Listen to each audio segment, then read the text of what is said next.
अस्सलाम वालेकुम। क्लास 9 में कुछ क्वेश्चन आया था। जो पहला क्वेश्चन था वो ये था कि find the remainder when x cube plus 3x square plus 3x plus 1 is divided by. तो इसमें 5 क्वेश्चन हैं और यहाँ पे रिमाइंडर फाइंड करना है।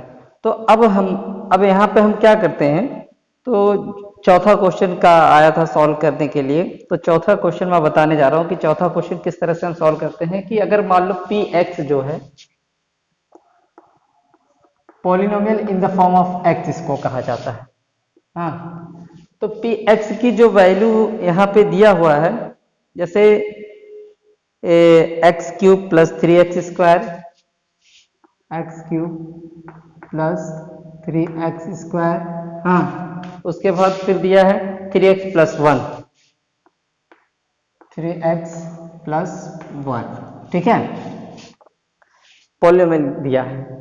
अब यहाँ पे क्या करना है कि अगर ये जो पॉलिनोमियल है वो अगर डिवाइड होती है, ये अगर डिवाइड होता है किससे, क्या x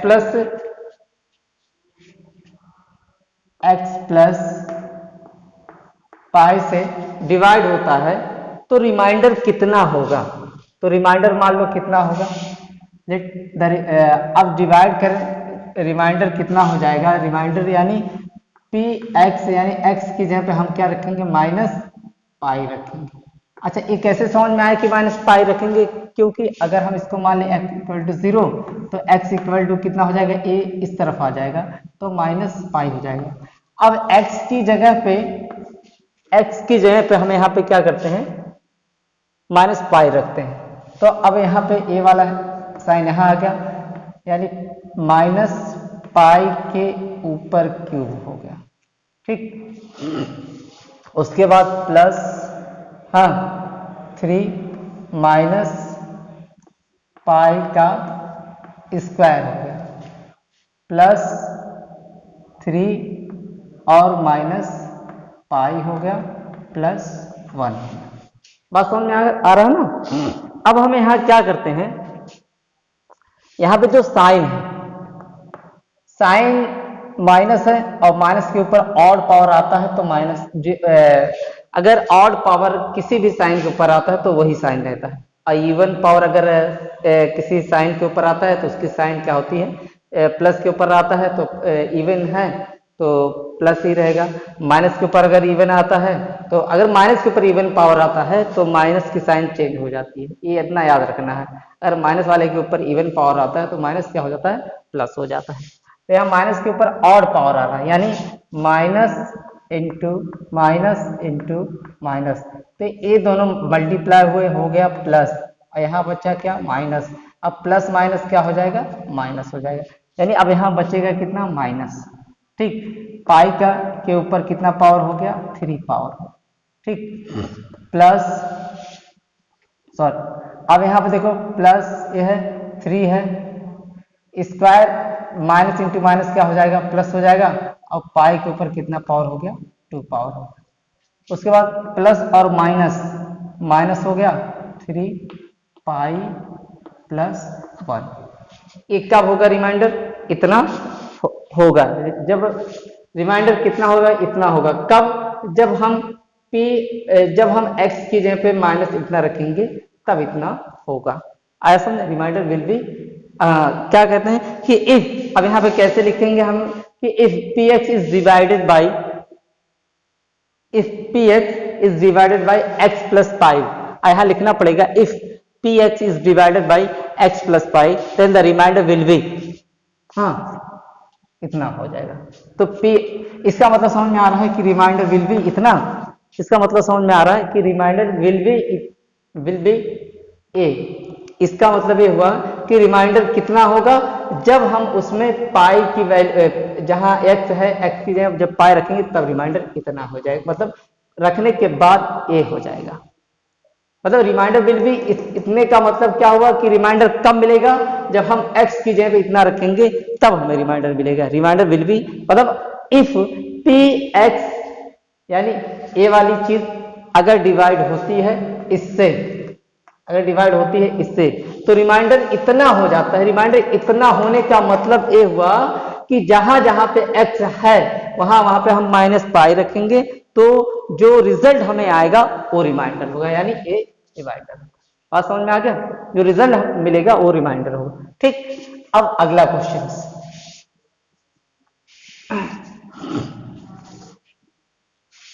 अगला क्वेश्चन यहां पे।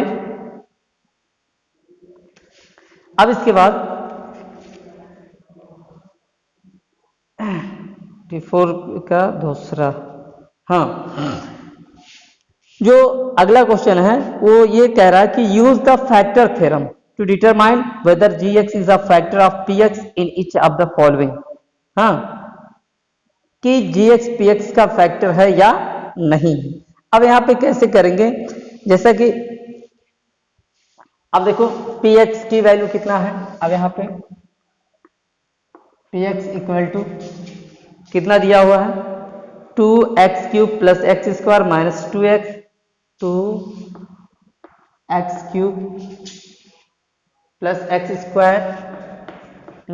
स्क्वायर माइनस 2x, हाँ, माइनस 1, हाँ, और gx एक दूसरा पॉलिनोमियल है, वो gx उसका नाम है, उसकी जो वैल्यू दिया हुआ है यहाँ पे, हाँ, 2x cube plus x square minus 2x minus 1 x plus 1।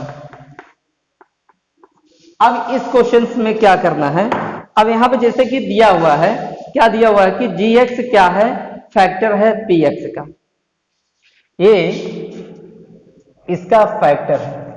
अगर a इसका फैक्टर है तो px में px की जगह, अब यहाँ पे x की वैल्यू कितना होगी, x इक्वल टू माइनस 1, यानी यहाँ पे हम क्या रखेंगे 1 इक्वल टू, अब 1 इक्वल टू कितना हो जाएगा, अब 1 इक्वल टू यहाँ पे कितना हो, अब वहां पे हम क्या करेंगे, अगर ये इसका फैक्टर है तो, अभी कंफर्म नहीं हुआ है कि इसका फैक्टर a है। अब हम मान लेते हैं कि a इसका फैक्टर है, जब a इसका फैक्टर है तो px यहाँ x की जगह पर माइनस 1 हम रखेंगे। अब माइनस 1 यहाँ पे हम रख रहे हैं, तो 2 माइनस 1 का क्यूब, हाँ, प्लस माइनस 1 का स्क्वायर माइनस 2, हाँ, और यहाँ पे माइनस 1 और माइनस 1। बात समझ में आ रहा ना? अब देखो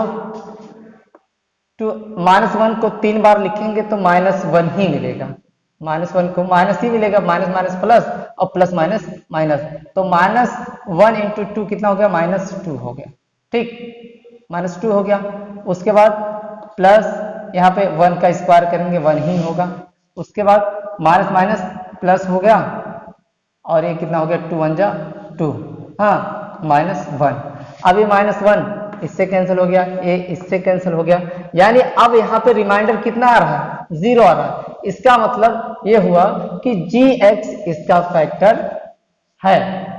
gx रिमाइंडर 0 आने का मतलब ये हुआ कि gx इसका फैक्टर है। रिमाइंडर 0 कब आ रहा है, जब हम x की वैल्यू माइनस 1 इसमें रख रहे हैं, तब जाकर रिमाइंडर कितना आ रहा है, 0 आ रहा है। रिमाइंडर 0 आने का मतलब ये हुआ कि ये पॉलिनोमियल, इस पॉलिनोमियल का क्या है, फैक्टर है। अगर रिमाइंडर 0 नहीं आता, कुछ और आता, नंबर्स में आते, कुछ 10 15 20 25 11 10 2 4, हाँ, तो वो ए इसका फैक्टर नहीं था। 0 आया मतलब क्या, ए इसका फैक्टर। ठीक, अब इसके बाद नेक्स्ट क्वेश्चन देखते हैं। ठीक है, रिमाइंडर 0 आएगा तो ए इसका फैक्टर, रिमाइंडर 0 नहीं आएगा तो ए इसका फैक्टर नहीं। इस तरह से हम क्या करते हैं। अच्छा, p-1 यानी polynomial in the form of जो x है, x की जगह पर हम -1 रखेंगे। इसका मतलब ये हुआ कि x की जगह पर हम -1 रखेंगे। ठीक, अब आगे अगला क्वेश्चन है,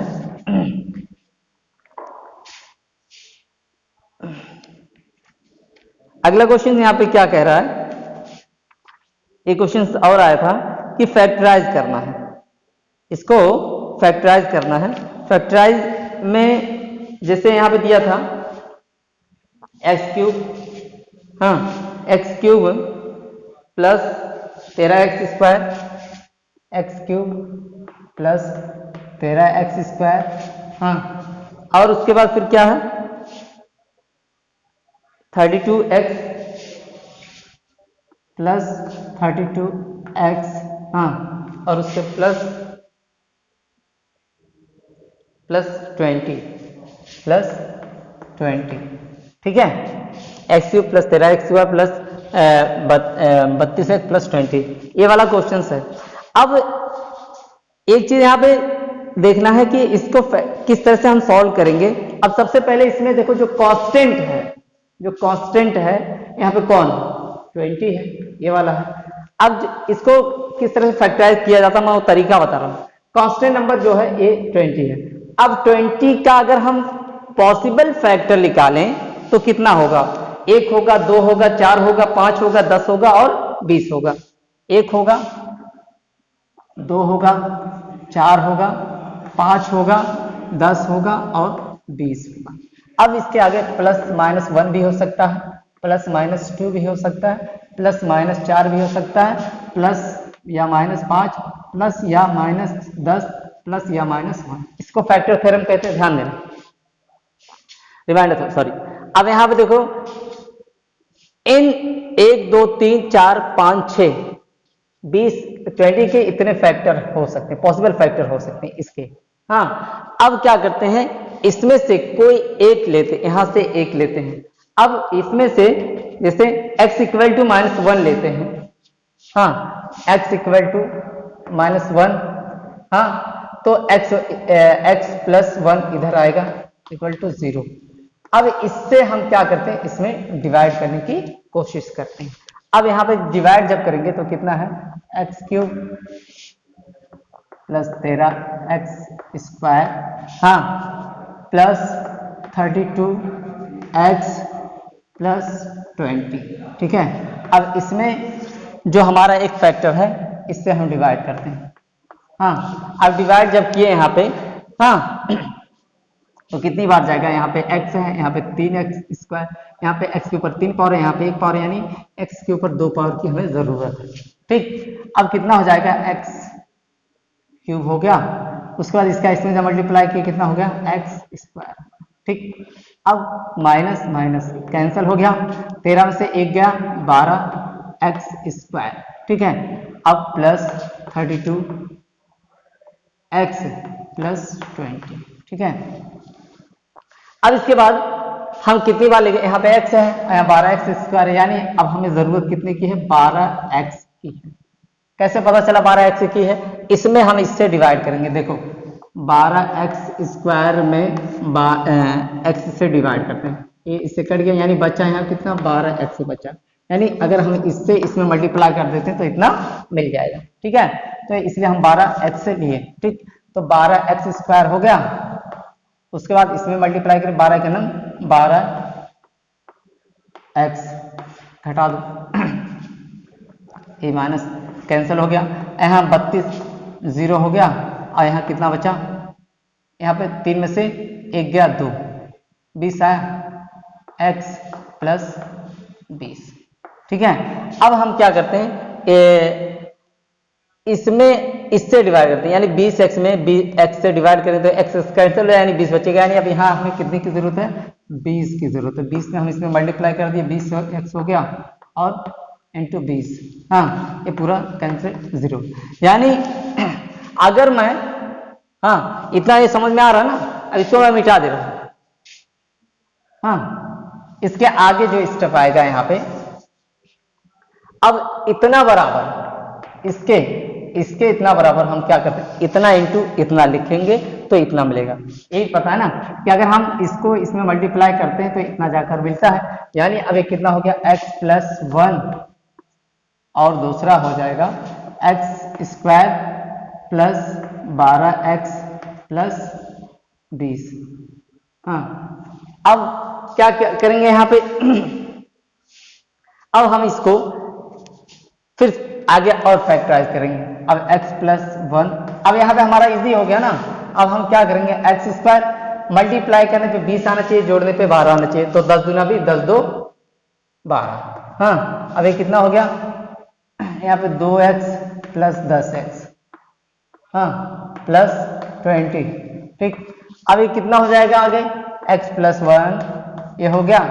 अब यहाँ से x कॉमा ले लेते हैं, x कॉमा ले लेते हैं, यहाँ कितना बचा, x प्लस 2 बच गया। ठीक है, यहाँ से हम 10 कॉमा लेंगे, प्लस 10 कॉमा ले लिए, तो यहाँ कितना बचा, x प्लस 2 बच गया। ठीक है, अब फिर अगेन x प्लस 1 ये हो गया इतना, इसको हम उतारते जा रहे हैं। अब देखो ये चीज यहाँ कॉमन है, हाँ, अब इसको और इसको हम क्या करते हैं, लिख देते हैं, x प्लस 2 होगा।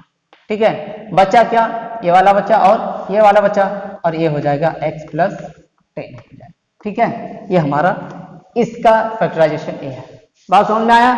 सबसे पहले पहला स्टेप क्या रहेगा, कांस्टेंट देखेंगे, कांस्टेंट को के पॉसिबल फैक्टर निकालेंगे। तो कांस्टेंट के पॉसिबल फैक्टर कितना मिला था, एक मिला, प्लस माइनस 1 मिला था, प्लस माइनस 2 मिला था, प्लस माइनस 4 मिला था, प्लस माइनस 5 और प्लस माइनस 10, प्लस माइनस 20 मिला। तो minus x equal to minus 1 लेकर चला मैं, तो x प्लस 1 इक्वल टू 0 मिला, तो x प्लस 1 से इसमें हम डिवाइड किए तो कितना मिल गया, इतना मिला। यानी इसे अब इतना बराबर इसको मल्टीप्लाई करके हम लिख सकते हैं। उसके बाद फिर इसको हम फैक्टराइज, अच्छा ये वाला तरीका हम इसलिए अपनाएं ताकि इसको फैक्टराइज करने में आसानी हो जाए।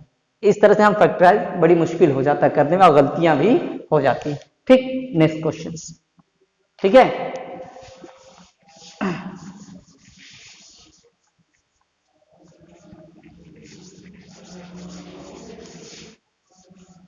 अब अगला जो क्वेश्चन है,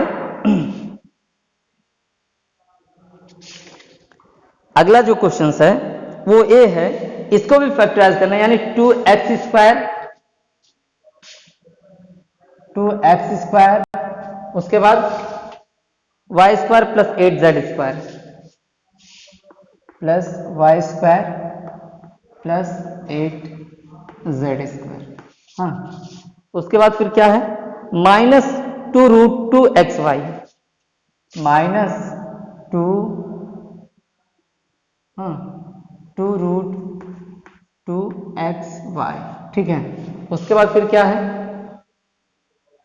plus 4 root 2 y z, plus 4 root 2 y z. हाँ, 4 रूट 2 वाई जेड हो गया, माइनस 8x जेड। ठीक है, अच्छा एक चीज यहां पे ध्यान से देखो, यहां पे अब एक फार्मूला है, A plus B plus C का होल स्क्वायर का फार्मूला है। A plus B plus C का होल स्क्वायर इक्वल टू होता है A square plus B square plus C square plus 2ab plus 2bc plus 2ca। वो formula यहाँ पे apply होगा। अब अगर हम 2ab की बात करें, 2ab, अब देखो a है और b a है। ठीक है, a है b a है, प्लस 2ab ना। अब हम यहाँ पे क्या कर सकते हैं, अगर एक स्टेप और इजीली अगर करना चाहो तो अब a को हम इसको इस तरह से भी लिख सकते कि नहीं, रूट 2x माइनस, अच्छा माइनस यहाँ इसलिए लगा क्योंकि यहाँ पे माइनस है, इस बिना पे का होल स्क्वायर हो गया। ठीक है, 2 का करेंगे, इसका रूट 2 का स्क्वायर करेंगे 2 मिलेगा, और x का c प्लस वाई स्क्वायर, हाँ प्लस, हाँ। अब जो यहाँ पे है, यहाँ वाला जो है, इसके बाद जो यहाँ पे जो इसके 8 को अगर स्क्वायर फॉर्म में अगर लिखना हो तो हम किस तरह से लिखेंगे, 8 को अगर स्क्वायर फॉर्म में लिखना हो तो हम इस तरह से लिख सकते हैं कि नहीं, 2 रूट 2, हाँ, z का होल स्क्वायर, क्योंकि z वाली जो क्वांटिटी है यहाँ देखना है। ठीक है, आज समझे, 2 दूना 4 दूनी 8 हो जाएगा।